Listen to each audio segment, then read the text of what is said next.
But the killer we are going to talk about today is Ed Gein. Hello, I'm Ed Gein, also known as the Butcher of Plainfield. Why? We'll keep watching. This one?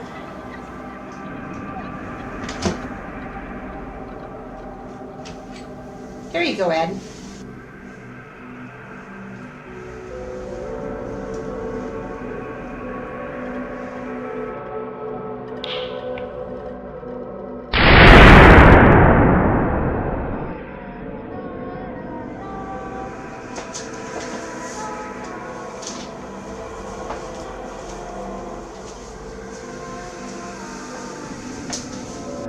Saturday, November 16th. It was deer season in Plainfield, Wisconsin.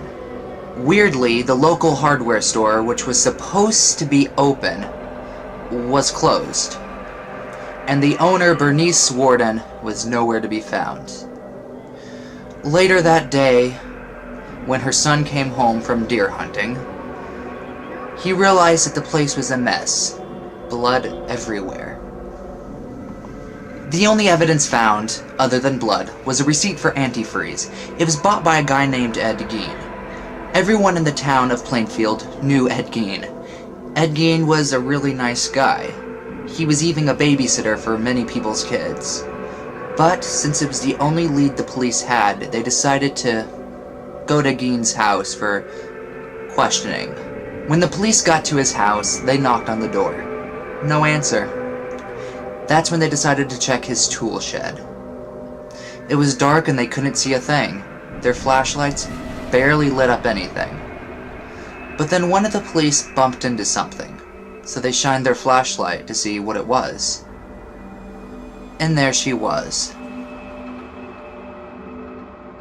Bernice Warden, naked, upside down, gutted like a deer. That's when they arrested me and took me into the station for questioning. With Ed Gein gone, the police then decided to search the rest of his house. Inside Gein's home, they found many things. Bowls made out of human skulls, a lampshade made out of human skin, masks made out of faces, an apron made out of skin, a lampshade made out of skin, a box of noses, a vest made out of a woman's chest. And the list goes on. One of the police officers found a brown paper bag, and inside was the head of Mary Hogan, a woman who went missing 3 years before all this happened. The police then decide to question Ed. Why did you kill all these people? Why did you make these things? They are confused when Ed tells them that he only killed 2 people. Turns out, all the other body parts came from Plainfield Cemetery.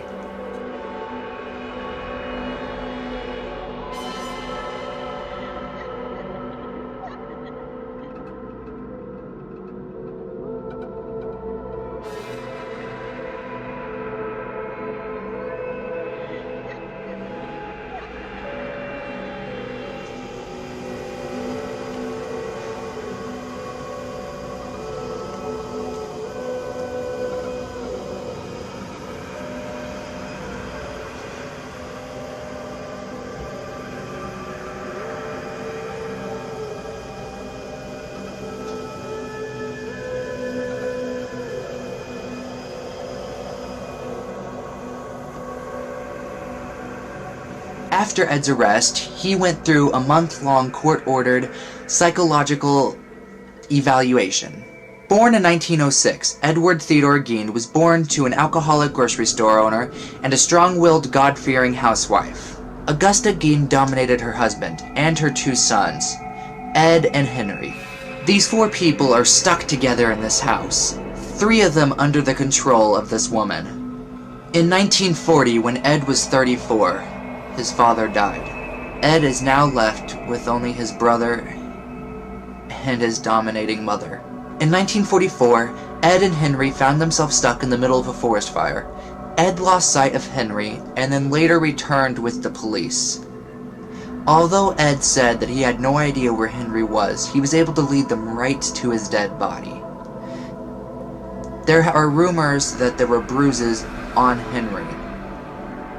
Some believe that Ed killed Henry and then started the fire to cover it up.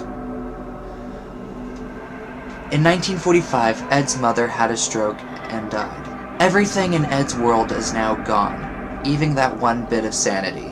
Ed didn't know what he was going to do. He had no one to talk to. He would come home every day to this empty, decaying, dark house. Gein's mother left him terrified of human contact, of women in particular. Gein's loneliness caused him to create his own type of companionship, and every night he would go to the cemetery. Ed then used the bodies to do the activities he did with his live mother. If mother's gone, he needed something to literally take her place. Eventually, Ed started making clothing out of women, and he would walk around his house wearing this clothing. It made him feel better about himself. He wanted to feel like a woman. Stealing body parts from a cemetery wasn't enough for Gein, so eventually, he killed a local bar owner named Mary Hogan. On January 6, 1958, hearings began to figure out if Gein was sane enough to go through trial. Doctors told the judge that Gein was a schizophrenic, and that he struggled with hallucinations, and that he thought he was an instrument of God who had the power to raise the dead. The judge said that Gein was legally insane and wasn't capable to stand trial. He was sent to the Central State Hospital for the criminally insane. Ed's house was scheduled to be auctioned off, but ended up being burnt down.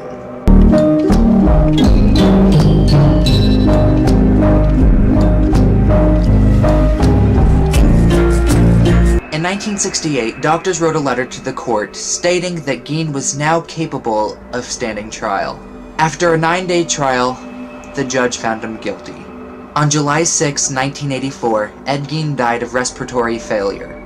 An author named Robert Bloch used the story of Gein as inspiration for his book Psycho, which was later turned into a movie by Alfred Hitchcock, which was later turned into 3 sequels, a remake, a TV movie, and a show on A&E.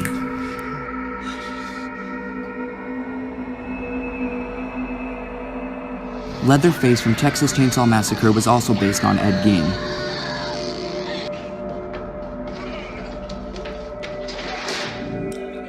And so was Buffalo Bill from Silence of the Lambs.